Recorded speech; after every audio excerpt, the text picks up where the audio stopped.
C'est encore une joie ce matin de nous retrouver dans la présence de Dieu pour entendre sa parole, pour écouter sa parole qui est une lumière à nos pieds, qui nous éclaire, qui nous conduit. Et que ce matin, je sois juste un canal que Dieu utilise pour nous parler à tous dans le nom de Jésus. Amen. Nous sommes dans le livre de Exode.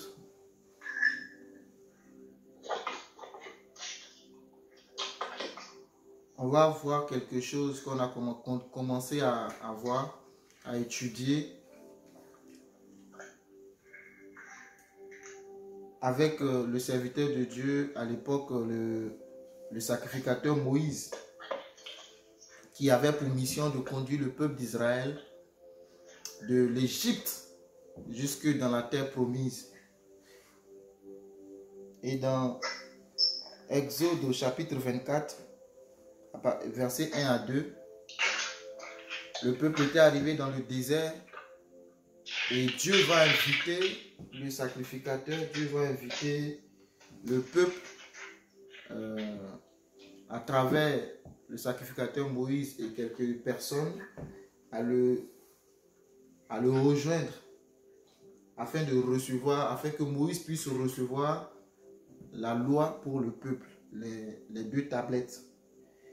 Donc Dieu dit dans Exode 24, versets 1 à 2, Dieu dit à Moïse, monte vers l'Éternel, toi et Aaron, Nadab et Abihu et 70 des anciens d'Israël, et vous vous prosternerez de loin. Moïse s'approcha seul de l'Éternel, les autres ne s'approcheront pas, et le peuple ne montera point avec lui. Le peuple ne montera point avec lui, mais ceux qui doivent monter, il y a Moïse, il y a Aaron, il y a Nadab, Abihu et 70 autres. Mais Moïse seul s'approchera de l'Éternel. Les autres vont se prosterner de loin. Et il y a le peuple qui ne doit même pas s'approcher, mais il y a le peuple qui, lui, ne montera pas. Amen. Nous sommes dans Exode 34, le verset 28 et 30.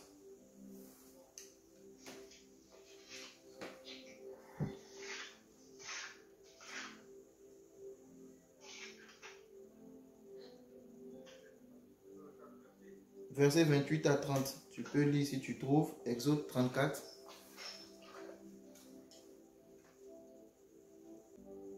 Amen. Moïse resta là avec l'Éternel 40 jours et 40 nuits. Il ne mangea pas de pain et ne but pas d'eau. Et l'Éternel écrivit les tables sur les paroles de l'Alliance, les 10 paroles, c'est-à-dire les 10 commandements.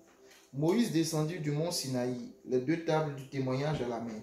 Il ne savait pas que la peau de son visage rayonnait parce qu'il avait parlé avec Dieu.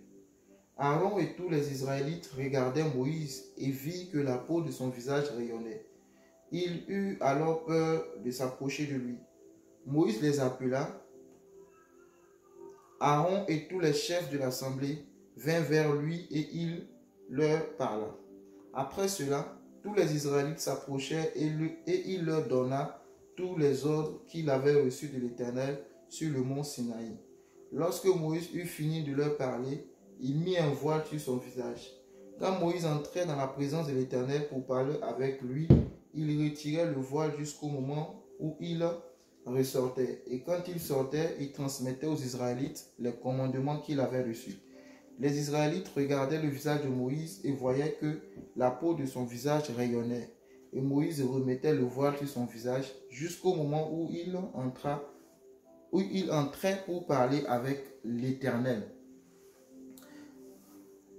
Dieu veut que tu montes parce que quand tu montes, c'est alors qu'il descend.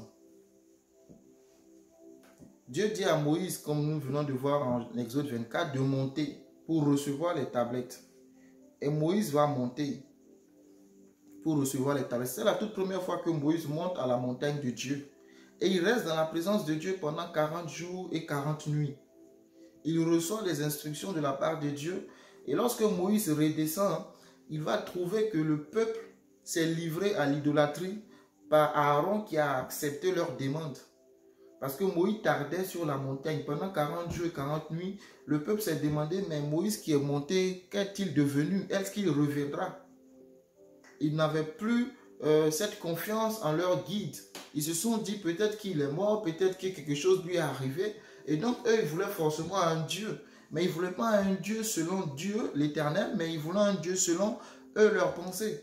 Et ils ont mis la pression sur Aaron, qui était l'adjoint de Moïse, à leur faire un veau d'or. Donc Aaron va accepter de faire un veau d'or par l'or qu'ils ont eu en sortant de l'Égypte, parce que Dieu avait dit que quand ils quitteraient l'Égypte, ce n'était pas les mains nues, mais qu'ils allaient recevoir dans leurs mains des présents avec leurs voisins. Et ils sont sortis avec de l'or. Et c'est avec cet or qu'ils vont fabriquer un veau d'or. Donc quand Moïse descend de la montagne, Dieu qui dit à Moïse de descendre de la montagne, parce que quelque chose se passait au pied de la montagne, le peuple était en joie, dans l'allégresse, pas pour adorer l'Éternel, mais pour danser devant un veau d'or qui est fait de la main d'homme à partir des bijoux qu'ils avaient. Et Moïse descend de cette montagne et il voit effectivement que le peuple est en train de commettre l'idolâtrie. Et en parenthèse, l'idolâtrie est tout ce qui prend la place de Dieu dans ta vie. Donc Moïse est entré en colère, jette les tablettes et il les brise. Ça, c'est en Exode 24 que nous voyons cette histoire. Moïse brise les tablettes parce qu'il est fâché. Il est fâché parce que lui, il a passé 40 jours et 40 nuits dans la présence de Dieu pour recevoir la parole pour eux. Et il descend à sa grande surprise. Le peuple était impatient. Il commence à adorer un autre Dieu, un Dieu étranger, un veau d'or. Ils dansent et ils sont dans l'allégresse parce qu'ils sont impatients. L'impatience nous entraîne à faire ce qu'il ne faut pas faire. Dieu désire que nous soyons patients et la patience est un fruit du Saint-Esprit. Quand même Dieu ne répond pas aussi rapide que nous le voulons, il faut apprendre à être patient. Parce que la patience vient de Dieu. Donc Moïse descend après un moment qu'on peut appeler un moment de jeûne. C'est vrai qu'il n'est pas monté pour jeûner. On dit souvent, je vais à la montagne de l'Éternel quand nous voulons jeûner. Mais Moïse n'est pas monté pour jeûner. Non, Moïse est monté pour recevoir la parole de Dieu. Mais étant dans la présence de Dieu, la gloire de Dieu était avec lui au point où Moïse n'était plus, entre parenthèses, dans le monde que nous connaissons. Il était dans le monde de Dieu. Et dans le monde de Dieu, ce n'est pas le pain et le vin qui te font vivre. Mais c'est la parole de Dieu. Et quand cette présence de Dieu est en toi, cette présence qui était avec Moïse, cette gloire qu'il avait l'exclusivité, parce que Moïse est un personnage atypique qui passe 40 jours et 40 nuits sans manger et sans boire. Personne ne peut le faire étant dans ce monde présent. Au-delà même du 7e jour, même du 5e jour, si tu ne manges pas, tu ne bois pas, c'est à l'hôpital que tu te retrouves. Parce que ton corps va commencer à demander des choses que tu ne lui donnes pas. Et ça va t'entraîner dans des maladies, dans des complications. Mais pourquoi Moïse réussit-il à faire 40 jours et 40 nuits? Parce qu'il était dans la présence de Dieu et la gloire de Dieu était sur lui. Donc Moïse était entre griffes, il n'était plus un homme, j'ai envie de dire. Mais il était transformé à l'image de Dieu. Donc il pouvait passer 40 jours et 40 nuits sans manger ni boire. Mais quand il redescend, sa surprise est désagréable parce que le peuple pour qui il est monté est en train d'adorer un veau d'or. Et il brise les tablettes. Et Dieu dit à Moïse, tu les as brisées, mais il faut que tu montes. Mais de passage, la première fois, c'est Dieu lui-même qui a taillé les pierres. C'est Dieu lui-même qui a fait les tablettes et c'est Dieu lui-même qui a écrit sur ces tablettes les paroles, les 10 commandements. Mais vous allez remarquer que la deuxième fois que Moïse remonte sur la montagne, Dieu va dire à Moïse, toi-même, il faut que tu tailles les tablettes. Parce que moi, je les ai taillées pour toi et dans ta colère, tu n'as pas pu te contenir, tu as brisé les tablettes. Mais toi-même, tu le feras et tu comprendras que moi, je travaillais, j'ai sué. Et comme toi, tu l'as reçu gratuitement, c'est pourquoi tu l'as brisé. Mais cette fois-ci, c'est toi-même qui vas les tailler et tu comprendras. Tu l'as reçu gratuitement, donc tu n'as pas compris que c'est un gros travail. Et c'est moi qui ai écrit. Donc Moïse remonte et Moïse va passer encore 40 jours et 40 nuits. Et la colère va faire que Moïse va reprendre quelque chose qu'il avait déjà fait. C'est vrai, c'est une colère, tu diras, sainte ou, bon, pas naturelle. Une colère qui n'est pas de sa volonté. Mais en même temps, c'est à lui de se contenir, de se maîtriser. La Bible nous parle de la tempérance et de la maîtrise de soi dans Galates 5, qui est un fruit de l'Esprit Saint. Donc, c'est à toi de pouvoir te maîtriser. Ce n'est pas à l'autre en face qui te met dans la colère de se maîtriser, mais c'est à toi de te maîtriser. La Bible dit que la colère peut t'arriver, mais il ne faut pas te coucher sur cette colère. Voyez-vous? La Bible nous dit, tu peux entrer en colère, mais fais attention de ne pas faire l'ouverture. Parce que si tu te couches, le soleil se couche. Le soleil, c'est la lumière.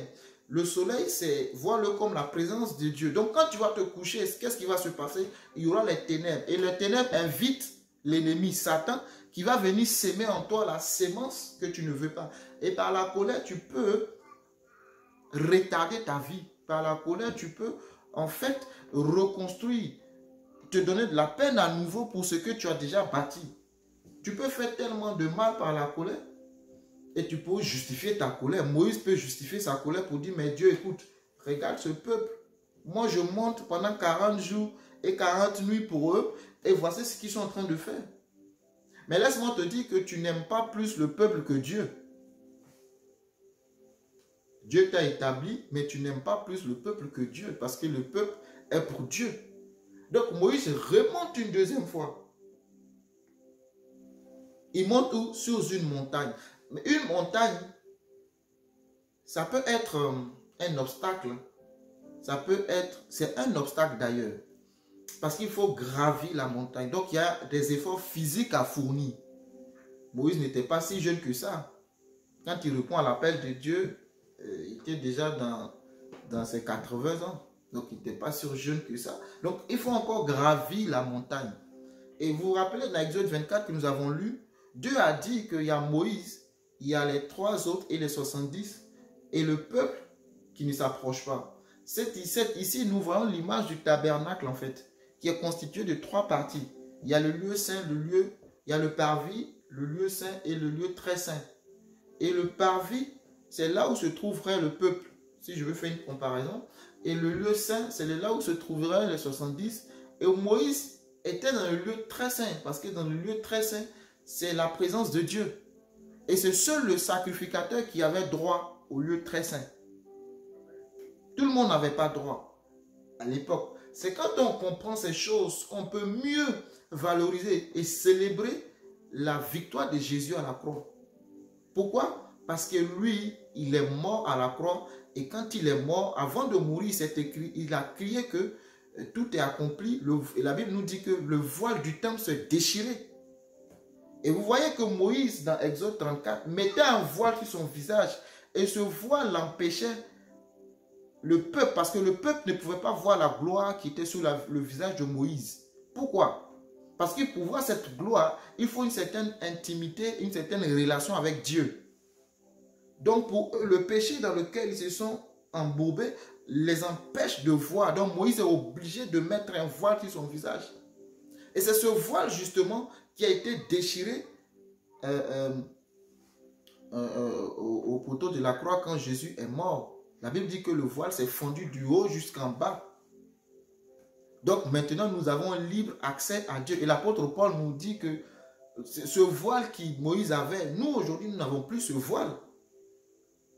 Voyez-vous? Mais nous avons un libre accès dans la présence de Dieu. Mais revenons sur la colère de Moïse qui le fait monter une deuxième fois. Cette colère, la Bible va finir par dire que Moïse est l'homme le plus patient de la terre. Mais Moïse était quelqu'un qui était rempli de colère. Et cette colère, d'où tire-t-il cette colère? Cette colère vient de ses ancêtres, vient de ses pères. Dans Genèse 34, je ne vais pas aller un peu rentrer dans les détails, mais c'est pour te dire que la colère de Moïse, elle vient de quelque part. Et cette colère-là va faire à quoi? Que Moïse va recommencer. Recommencer. Recommencer. Il faut pouvoir te maîtriser. Il faut apprendre à la maîtrise de soi. Sinon, tu seras en train de reprendre ce que tu as déjà fait. Si tu fais ta cuisine sous l'effet de la colère pour ton époux, sous l'effet de la colère, tu renverses tout. Et il faut reprendre. Avec Dieu, il faut reprendre. Il ne dit pas, Moïse, c'est bon, tu as brisé, on va coller. Non, il dit, il faut remonter. Et il faut passer encore 14 jours, 40 nuits et 40 jours devant ma face pour que tu reçoives. Pourquoi encore 40 jours? Mais Seigneur, écoute, j'ai déjà fait 40 jours et 40 nuits. On peut juste les écrire en un jour. Mais non, les choses de Dieu, ça prend du temps. Les choses de valeur, ça prend du temps. Hein. On peut dire, mais Seigneur, pour écrire 10 commandements, il faut 40 jours encore. Non, mais on s'est déjà entretenu, tu m'as tout dit.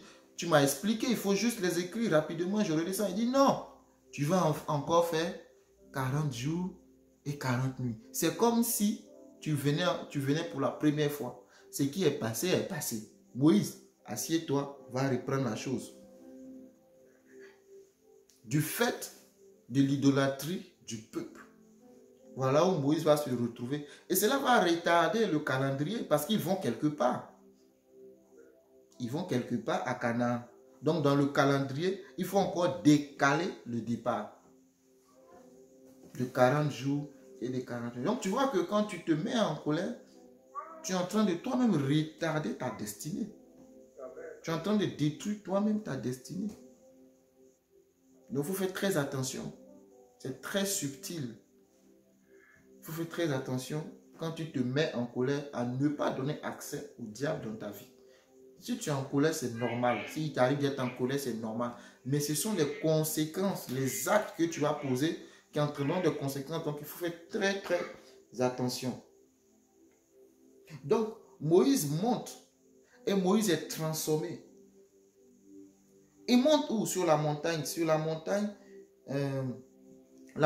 bibliquement parlant, c'est le lieu des manifestations divines. Quand tu vois la montagne dans la Bible, toutefois qu'il est question de montagne de Dieu, il y a forcément une manifestation divine. Parce qu'il symbolise en même temps la terre et le ciel. Et c'est là que se situaient les rendez-vous de Dieu. Les rendez-vous de Dieu, c'est-à-dire entre lui et les hommes. Donc Dieu descendait, tandis que l'homme montait. C'est-à-dire que quand tu montes, Dieu descend. C'était ça la montagne. Pendant que Moïse était en train de monter, Dieu descendait sur la montagne. Donc, en son temps, c'était le mont Sinaï. Et le mont Sinaï, quand tu cherches, tu verras que c'est très élevé. C'est au minimum 2000 mètres. Donc, Moïse était en hauteur avec Dieu. Et il recevait les instructions de Dieu. Et c'est sur cette montagne que Élie, le prophète aussi, a reçu à Dieu. Quand il va fuir Jézabel, il demandait la mort, ainsi de suite, Dieu va lui dire, il va dire, je veux voir Dieu, et Dieu va lui dire, écoute, pendant 40 jours aussi, Élie va marcher jusqu'à aller atteindre une montagne, et Dieu va lui dire, c'est là que je passerai, mais tu ne peux pas me voir, tu ne verras que de... Et il y a eu le vent, il y a eu le bruit, la tempête et autres, mais il y avait eu ce vent doux, cette petite voix qui est passée, et c'était Dieu. Donc, à l'époque, Dieu rencontrait les gens sur une montagne. Et il faut que tu montes. Et aujourd'hui, tu vas me demander, est-ce qu'il faut aller sur une montagne pour rencontrer Dieu? La réponse est non. Il ne faut pas aller sur une montagne pour rencontrer Dieu. Je parle d'une montagne physique. Mais il faut aller dans une montagne qui n'est pas physique, mais qui est spirituelle. Pour rencontrer Dieu aujourd'hui. Amen. Donc, Dieu veut que tu montes. Moïse est monté et vous voyez que pendant 40 jours et 40 nuits, Moïse a été transformé. Il a été transfiguré en fait. Comme Jésus qui a été transfiguré sur la montagne dans le livre de Jean.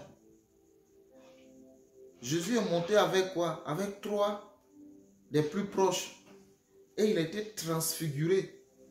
Et ce jour-là, qui est venu? C'est Moïse et Élie. bizarrement, c'est Moïse et Élie qui sont venus rencontrer Jésus. Donc quand tu montes, il y a forcément une transformation de ta vie. Quand tu montes, quand tu acceptes de te détacher et de monter dans la présence de Dieu, il y a forcément changement d'identité en fait. Il y a forcément changement de caractère, il y a forcément changement de vie. Parce que Dieu va t'éteindre par sa présence sur ta vie. Dieu va te contaminer par ses valeurs. Et la gloire de Dieu, obligatoirement, descend sur toi. Mais à une condition, quand tu acceptes de monter dans la présence de Dieu.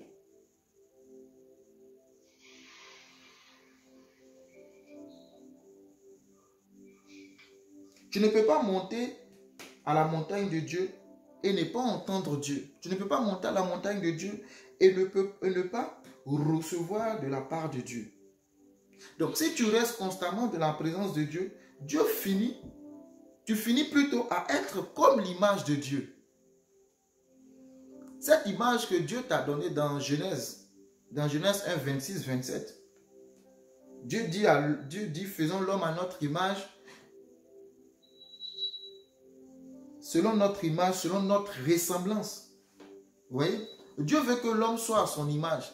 Mais tu ne peux pas être à l'image de Dieu si tu ne prends pas le temps d'aller dans la présence de Dieu. Parce que l'image que nous avons aujourd'hui n'est pas l'image que Dieu veut que nous ayons. C'est l'image que par le péché d'Adam et Ève nous avons. Tu as la colère dans ta vie, tu as la méchanceté, la jalousie, la haine. Tu as toutes ces vilaines choses dans ta vie. Ce n'est pas de ta faute. Non. C'est ton héritage adamique en fait. Je ne te parle pas de ton visage physique, mais je te parle de ton homme intérieur. Cet homme intérieur n'est pas à l'image de Dieu. Mais pour que cet homme intérieur soit à l'image de Dieu, il faut aller de nouveau dans sa présence. Et la présence de Dieu, tu y vas par son Fils Jésus, parce que le voile est déchiré.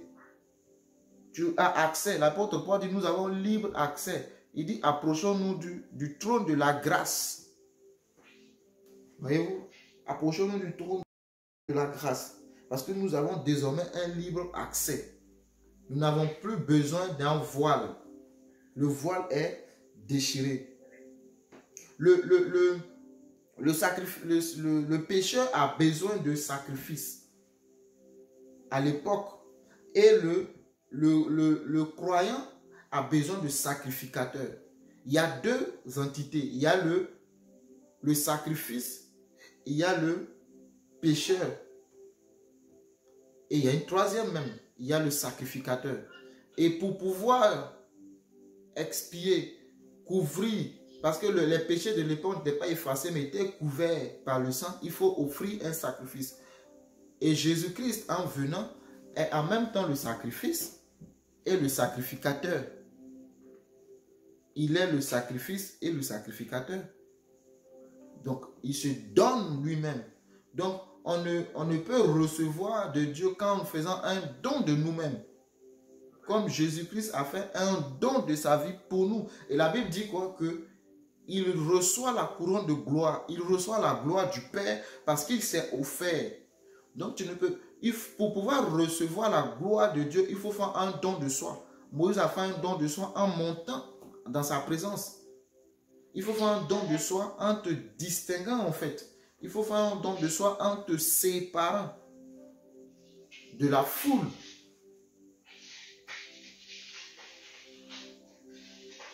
Amen. Donc le peuple voyait que Moïse tardait. Le peuple s'est fait un veau d'or. C'est le verset, si tu veux la référence, c'est le verset 32, le chapitre 32, le verset 1 de Exode. La Bible dit, le peuple voyait que Moïse tardait à descendre de la montagne. Alors il se rassembla autour d'Aaron et lui dit, allons faire nous des dieux qui marchent devant nous. Car ce Moïse, l'homme qui nous a fait sortir d'Égypte, nous ignorons ce qu'il est devenu. On dit Jésus revient bientôt. Tu dis, waouh, bon, ça devient souvent un slogan. Nous ignorons si Jésus va revenir ou pas. Donc écoute, vivons. Faisons notre vie. S'il vient, bon, s'il ne vient pas. Parce que ça fait 2000 ans qu'on nous récite que Jésus revient bientôt. Mais une chose est sûre, c'est que Moïse est descendu de la montagne.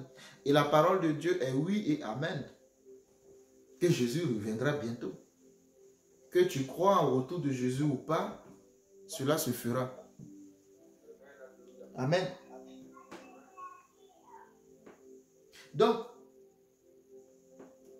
Moïse descend et Moïse rempli de colère, il casse les tablettes. Moïse remonte encore. C'est une peine. C'est vraiment une peine. Parce qu'il a péché entre griffes en cassant les tablettes de Dieu. Dieu a écrit les tablettes pour toi et tu les as brisées. Dieu t'a donné des choses et tu les as détruites par ta manière de vivre. La colère qui t'a animé. Tu as gâché plusieurs choses et tu ne sais même pas que tu les as gâchées. Et tu penses que tout ce qui arrive, non. Essaie de revoir ta vie, d'examiner. Il y a des choses que tu as détruites par tes propres mains. La Bible dit dans Ephésiens 4, 26, si vous vous mettez en colère, ne péchez point, que le soleil ne se couche pas sur votre colère. Et ne donnez pas accès au diable. Vous voyez? Ne donnez pas accès au diable. Si vous vous mettez en colère, ne péchez point. Donc, la colère, pour Dieu, n'est pas un péché. Mais le péché, c'est quoi? C'est quand, au travers de la colère, tu vas commettre des choses irréparables, en fait. Donc, en d'autres termes, pour éviter ça, maîtrise-toi pour ne pas entrer en colère. Parce que tu vas faire un accès au diable et lui, il ne va pas te rater. Parce qu'il rôde comme un lion, rugissant, cherchant qui dévorer. Donc, on peut détruire facilement ce que nos mains ont construit. Ce que nous avons construit à la sueur de nos fronts, on peut le détruire.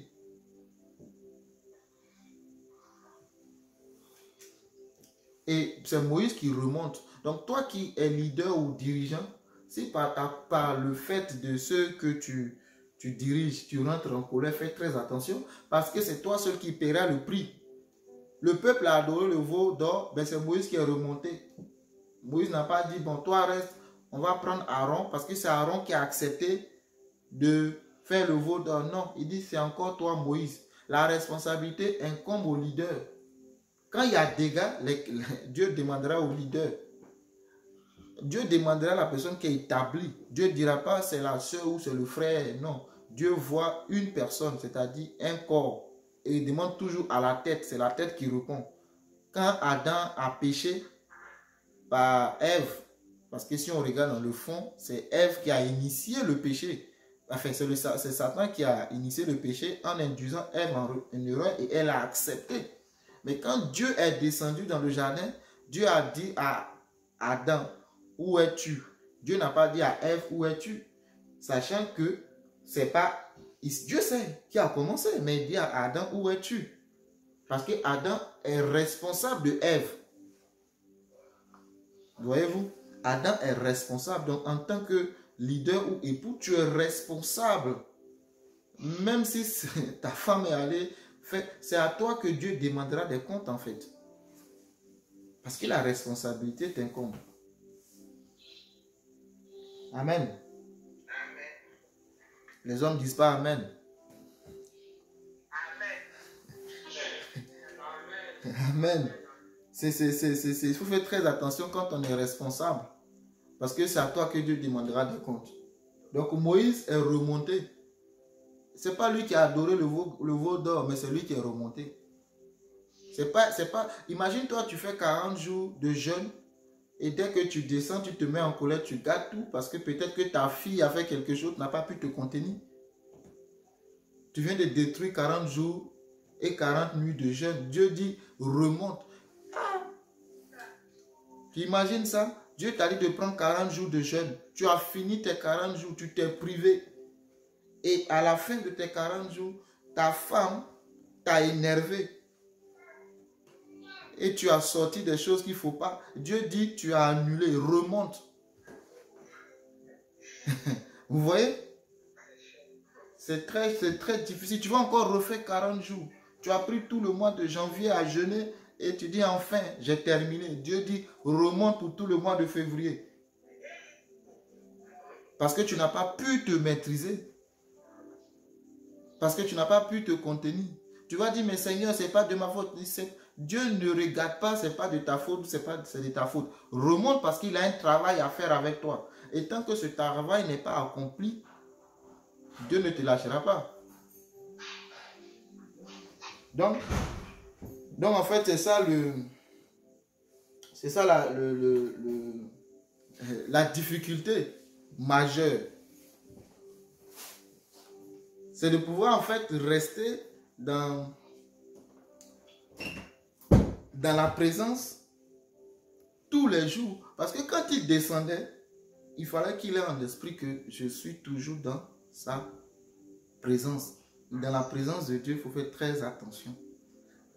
Et puis, c'est quelque chose que Dieu a écrit de ses propres mains. Waouh! Et toi, tu le brises comme ça. Fais très attention que la colère ne domine pas sur ta vie au nom de Jésus. Que la colère ne domine pas sur ta vie au nom de Jésus. Donc Moïse, la deuxième chose, c'est que Moïse est transformé. Son visage rayonnait de gloire. Moïse n'a même pas remarqué qu'il a été transformé, que son visage rayonnait de gloire. Qui a remarqué cela? C'est le peuple. Donc, c'est pas parce que tu vas te taper la poitrine pour dire que je suis un serviteur de Dieu, je suis un chrétien, qu'on saura que tu es un chrétien. Mais c'est les autres qui remarqueront par ton comportement et ta vie que tu es un homme distingué, mis à part. Tu es un homme consacré. Vous voyez? Bon, parce qu'ils verront la gloire de Dieu sur toi. Et la Bible dit que nous sommes la lumière pour éclairer. La lumière ne dit pas que je suis lumière. Mais la lumière, quand elle est là, les ténèbres sont obligées de se prosterner. Vous voyez? Donc, Moïse descend et le peuple remarque que Moïse rayonne de gloire. Ce même Moïse qui est monté, il pouvait venir devant Moïse l'insulter. Mais ce même Moïse qui redescend, ils sont dans l'admiration. Waouh! Parce qu'il y a eu transformation.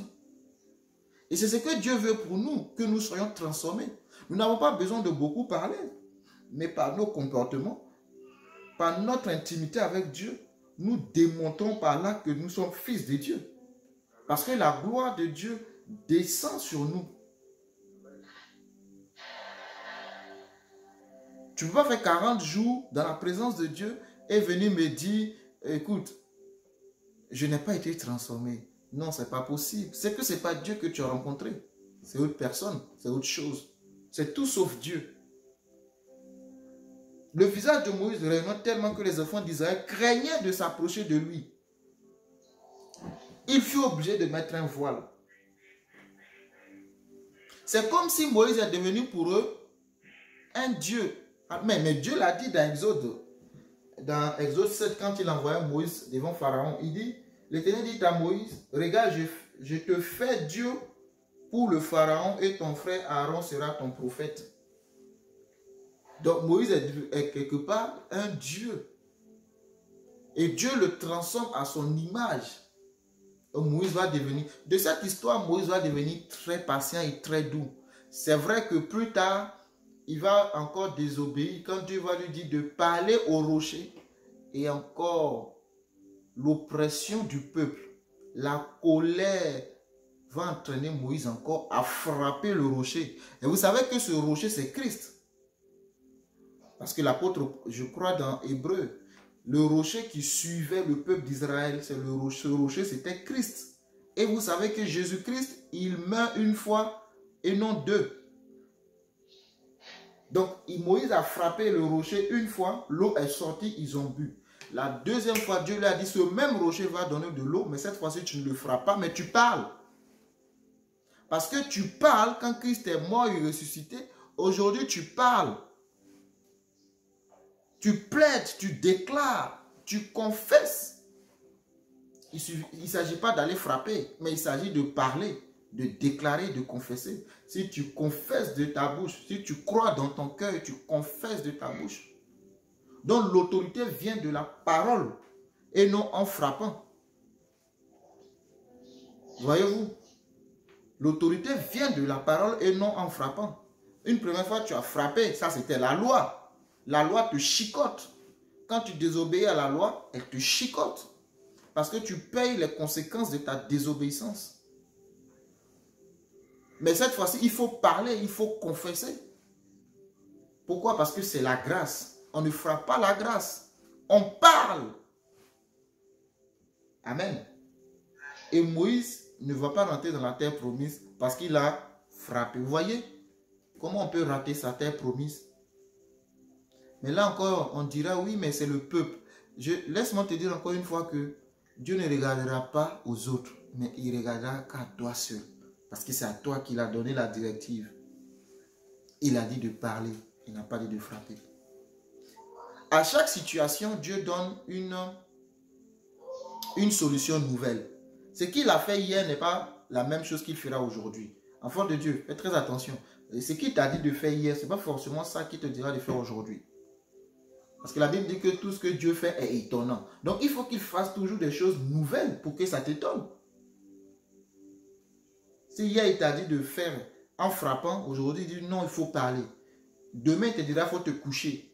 Après il te dira il faut te prosterner. Mais il faut rester à l'écoute et attentif à la voix de Dieu. Ce que tu as fait hier a marché. Ce n'est pas forcément ça qu'il faut faire aujourd'hui. Amen.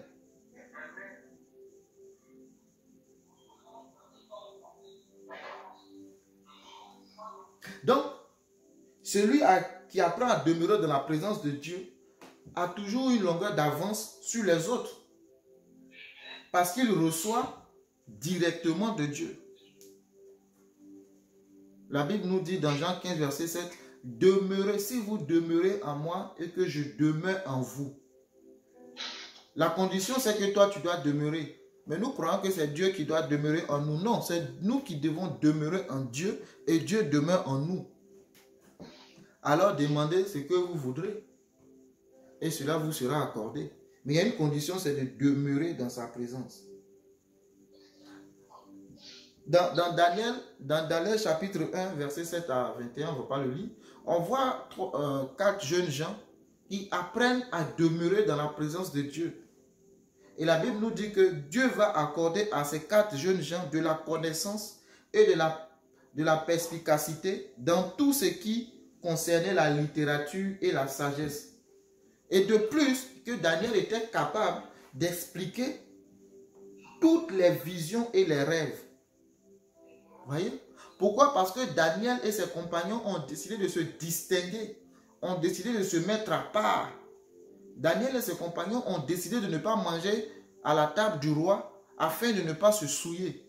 C'est-à-dire de ne pas se corrompre par la luxure de ce monde, en fait, de ne pas s'entraîner dans l'idolâtrie. Ils ont décidé de se mettre à part.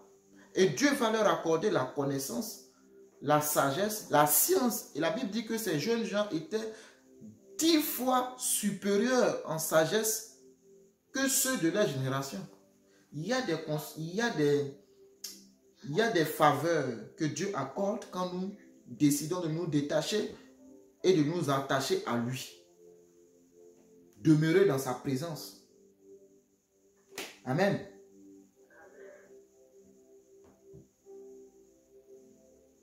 Et il y a aussi le prophète Élisée qui avait cette longueur d'avance, qui pouvait voir ce qui se dictait dans le camp de l'ennemi. L'histoire se trouve dans 2 Rois 6, versets 8 à 12.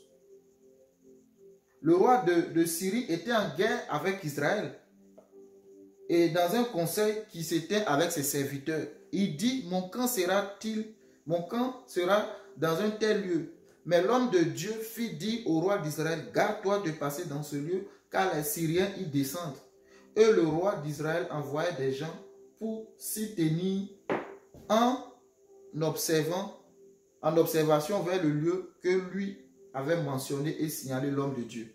Donc Élisée savait les plans de guerre, les plans militaires que l'ennemi mettait en place. Dieu donnait à Élisée de pouvoir les connaître. C'est comme si aujourd'hui Dieu te donne cette connaissance, cette sagesse que toutes les guerres, tous les plans terrorisme qui se préparent, Dieu te dit, mon fils, voici dans telle ville, il y a une attaque qui se prépare. Va prévenir les autorités. C'est ce que Élisée faisait. Parce que Élisée était une personne qui écoutait la voix de Dieu et qui restait dans la présence de Dieu. Aujourd'hui, nous en tant qu'Église, nous sommes surpris de tout ce qui nous arrive. Nous ne maîtrisons rien. Nous subissons la crise actuelle. Vous voyez? Alors que Dieu, en tant qu'enfant de Dieu, nous devons être des personnes avisées, qui savons d'avance les choses à venir. Mais nous subissons aujourd'hui. Nous sommes aveuglément fermés. Nous sommes spirituellement fermés. Nous ne recevons rien de Dieu. Nous constatons comme le monde aujourd'hui. Mais Élisée, lui, savait à l'avance ce qui allait arriver. Ce qui se préparait, Élisée savait.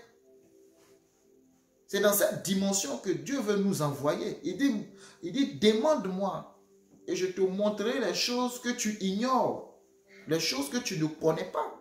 Mais ces choses de Dieu ne se trouvent pas au bord de la route. Non, les choses saintes de Dieu se trouvent dans la consécration. Quand on accepte de monter à la montagne de Dieu comme l'a fait Moïse, on reçoit la gloire, on devient rayonnant et on a la parole qu'il faut pour transmettre au peuple. On ne reçoit pas parce qu'on refuse de monter. Sinon, on se conforme au siècle présent. Alors que l'apôtre Paul dit, ne vous conformez pas au siècle présent, mais soyez transformés par le renouvellement de l'intelligence. Afin de distinguer, afin de discerner, afin de reconnaître quelle est la volonté de Dieu. Dieu veut ce qui est bon, agréable et parfait. C'est ce qu'il veut de nous. Il y a trois dimensions, ce qui est bon, ce qui est agréable et ce qui est parfait. Mais il veut nous envoyer dans la perfection. Pas seulement ce qui est bon ni agréable, mais ce qui est parfait. C'est dans cette perfection que Dieu nous attend. Mais c'est en acceptant de se détacher, pour se rattacher. Je suis le cèdre, vous êtes les sarments. Les branches ne peuvent pas produire des fruits si elles ne restent pas attachées au tronc. Est-ce que la branche se préoccupe de porter des fruits? Non. Les fruits viennent tout naturellement quand la branche est attachée au tronc. Et le tronc reçoit la sève par les racines qui sont, elles, plantées dans le sol. Est-ce que nous voyons les racines d'un arbre? Non. Mais pourtant, c'est elles qui font le plus grand boulot. Mais les fruits sont visibles par qui? Par les branches. Les branches portent les fruits. Donc Dieu veut voir ses fruits au travers de toi. Mais toi, tu veux que c'est Dieu qui porte les fruits. Non, c'est toi qui portes les fruits. Mais tu portes les fruits parce que tu es attaché. Mais dès que tu détaches la branche, tu lui donnes quelques jours, tu reviens, elle sèche. Parce qu'elle n'est plus nourrie par la sève. Mais étant spirituel, nous sommes nourris par la parole de Dieu. Ta parole est une lampe à mes pieds et une lumière sur mon sentier. C'est ce que le psalmiste nous dit dans Psaume. Ouais. Donc tu ne peux pas prendre la lampe et vouloir... Pardon, tu ne peux pas laisser la lampe pour vouloir être éclairé sur le chemin. La lampe, c'est la parole. Et cette parole, ce n'est pas ce que tu lis, mais c'est ce que tu reçois en lisant. Il y a une différence. Parce que quand tu médites la Bible, Dieu te parle, il te donne des directives, il te donne des instructions. La lampe, quand tu l'as, elle éclaire là où se trouvent tes pas. Tu allumes ta lampe, il y a une certaine distance que tu ne peux plus dépasser. Pour pouvoir dépasser, il faut que tu avances. Amen. Donc Dieu veut de nous en cette saison que nous puissions nous détacher et monter. Oui, il faut arrêter d'être dans le superflu. Les richesses de Dieu se trouvent en profondeur. Allons de l'autre bord. Allons de l'autre bord. Même sur le plan naturel, tu ne trouveras pas l'or en surface. Pour avoir l'or, il faut aller où? Il faut aller en profondeur. Il faut creuser. Si tu ne creuses pas, tu ne trouveras jamais de l'or. C'est pareil pour le pétrole. Mais c'est les richesses de ce monde. C'est ce que tu veux, c'est ce que nous voulons. Mais pour les avoir, il faut accepter d'aller en mer et d'aller perforer. Si tu veux le pétrole. Pour accepter d'avoir l'or, il faut aller creuser, descendre dans des trous de profondeur extraordinaire afin de faire remonter l'or. Mais l'or dont je parle ici, ce n'est pas l'or physique, mais c'est les trésors de Dieu qui sont cachés dans sa présence. La Bible dit que dans Proverbe, que la sagesse de Dieu, c'est de cacher les choses au roi. Mais la sagesse du roi, c'est de pouvoir les retrouver. Voyez-vous? Donc, on ne peut pas recevoir les choses de Dieu en étant dans la foule. Non, ce n'est pas possible. Prochainement, on va voir l'histoire, terminer cette histoire et voir l'histoire de Zachée. Zachée est monté sur le sycomore pour pouvoir recevoir Christ dans sa vie, dans sa maison. Mais pourtant, Zachée était petit de taille et il suivait la foule. Il ne pouvait pas percevoir Jésus et il s'est dit, il faut que j'aille de l'avant et que je monte sur le sycomore. Et quand il monte sur le sycomore, Jésus arrive à son niveau, il lève les yeux. Pourtant, c'est l'homme qui doit lever les yeux vers Dieu et non Dieu qui lève ses yeux vers l'homme. Le secours me vient de l'Éternel. Hein? Le passage dit, je lève mes yeux vers la montagne. D'où me vient le secours? Le secours me vient de l'Éternel qui a fait les cieux et la terre. Donc c'est l'homme qui lève les yeux. Mais quand il arrive au niveau de Zachée, c'est Dieu qui lève les yeux parce que Jésus est Dieu. Et il dit, Zachée, descends, car aujourd'hui il faut que je demeure chez toi. Mais pourtant dans le plan de Dieu, il n'était pas prévu que, parce que la Bible dit, je ne vais pas rentrer dans les détails, on verra très en détail une prochaine fois, que Jésus passait par Jéricho. L'histoire se trouve dans Luc 19. Jésus passait par Jéricho. Mais le programme de Jésus était modifié par un homme qui a décidé de se mettre en hauteur. Quand tu montes, Dieu te voit, tu deviens visible, tu es distingué. Quand tu acceptes de monter, tu es distingué. Voyez-vous? Il monte. Et Dieu dit, waouh, descends, toi le publicain, je vais demeurer chez toi aujourd'hui. Alléluia. Donc quand on monte, Dieu demeure avec nous. Accepte de monter. Et pour terminer, ce n'est pas une montagne physique, parce qu'il a dit à la femme samaritaine que l'heure vient, et elle est déjà venue, où les vrais adorateurs m'adoreront en esprit et en vérité. En esprit, ce n'est pas le Saint-Esprit qu'on adore, une révélation profonde. En vérité, ce n'est pas la parole de Dieu, parce que c'est elle qui est oui et amen. Maintenant, quand tu médites et quand tu lis la parole de Dieu, Dieu te donne des instructions. Donc l'adoration, ce n'est pas de courir sur une montagne, mais l'adoration, c'est quand tu l'adores en esprit, en vérité. Jésus a dit, quand tu veux prier, entre dans ta chambre, ferme la porte et prie ton Père. Parce que lui qui est là dans le lieu secret entend. C'est une intimité, c'est une relation. La présence de Dieu est très primordiale et très importante pour chaque croyant. Car sa présence nous transforme de jour en jour. Si, sans la présence continue de Dieu dans la vie d'un croyant, laisse-moi te dire que tu seras atteint ce que moi j'appelle par le marasme spirituel. Vous savez que le marasme, c'est cette maladie qui t'empêche de grandir. Si tu n'as pas la présence continue de Dieu dans ta vie, tu auras le marasme spirituel. Tu seras handicapé parce que tu as besoin des nutriments et des aliments nécessaires pour ta croissance. De la même manière que pour grandir physiquement, il te faut les nutriments pour grandir. Hein? Tu as un enfant, si tu ne lui donnes pas le lait qu'il va avec, tu ne lui donnes pas la nourriture qui va avec, il ne va pas grandir. Ne sois pas étonné. Pour sa croissance des os, on te dirait il faut tel aliment. C'est pareil en tant que fils de Dieu. Il faut que tu grandisses. Et l'apôtre Paul nous dit, grandissez, aspirez à la nourriture solide, quittez le biberon. Maman Emefa, quelques mois, va sévrer son enfant. Pourquoi? Parce que l'enfant ne doit plus prendre le lait maternel. Il faut qu'il prenne la nourriture solide s'il veut grandir, si elle veut voir son fils grandir. Mais si tu es enfant de Dieu, toi tu ne veux que le lait, les choses visibles, tu ne pourras pas grandir et atteindre la forme, la dimension que Dieu veut pour toi. Donc pour éviter le marasme spirituel, il faut chercher chaque jour à aller dans la présence de Dieu et à demander et à poser les bonnes questions. Mais quand tu vas dans la présence de Dieu, ne te précipite pas à beaucoup parler. Sois lent à parler et écoute beaucoup. La foi vient de ce qu'on entend. La foi ne vient pas de ce qu'on raconte. La foi vient de ce qu'on entend et ce qu'on entend vient de la parole de Christ.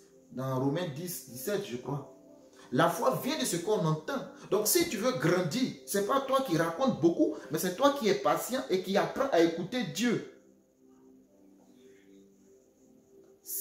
Apprends à te maîtriser en parlant moins quand tu rentres dans la présence de Dieu et en écoutant plus ce que Dieu dit par sa parole. C'est alors que la foi vient.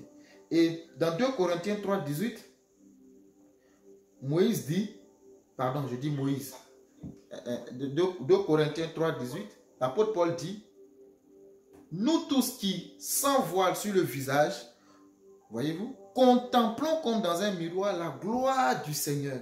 Nous sommes transformés à son image de gloire en gloire par l'Esprit du Seigneur. Voyez, nous qui contemplons sans voile, parce que le voile était sur le visage de Moïse. Il dit, nous sommes transformés de gloire en gloire. Mais la condition, il dit quoi? Nous contemplons comme dans un miroir la présence. C'est dans sa présence que nous pouvons contempler. Et nous sommes transformés de gloire en gloire. Alléluia.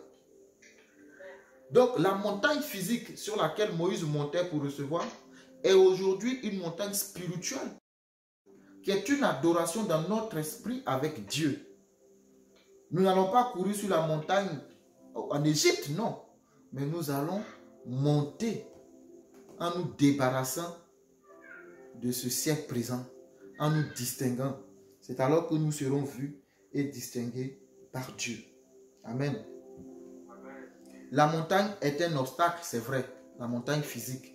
Mais aujourd'hui, la montagne ne doit pas être un obstacle pour toi, mais doit représenter une plateforme de louange et d'adoration. Une plateforme de rencontre avec ton Dieu, où tu reçois la nourriture pour pouvoir grandir et accomplir ta destinée prophétique. Parce que ta destinée prophétique, c'est celle-là que tu dois accomplir et non la destinée humaine, c'est-à-dire grandir, avoir un boulot, travailler ou être chef d'entreprise et alléluia, ma vie est épanouie. Ça, c'est là le destin commun de tout homme. Ce n'est pas de ça qu'il est question. Il s'agit de ta destinée prophétique. Le plan de Dieu concernant ta vie, c'est celle-là que tu dois accomplir. C'est celle-là pour laquelle tu vis en effet. C'est celle-là qui compte pour Dieu. Non, c'est celle-là qui compte pour Dieu et non ce que le plan commun de tous les hommes. Non, ce n'est pas ça que Dieu regarde. Alléluia. Donc, montons. Oui, accepte de monter pour recevoir dans le nom puissant de Jésus-Christ de Nazareth. Que Dieu te bénisse. Amen.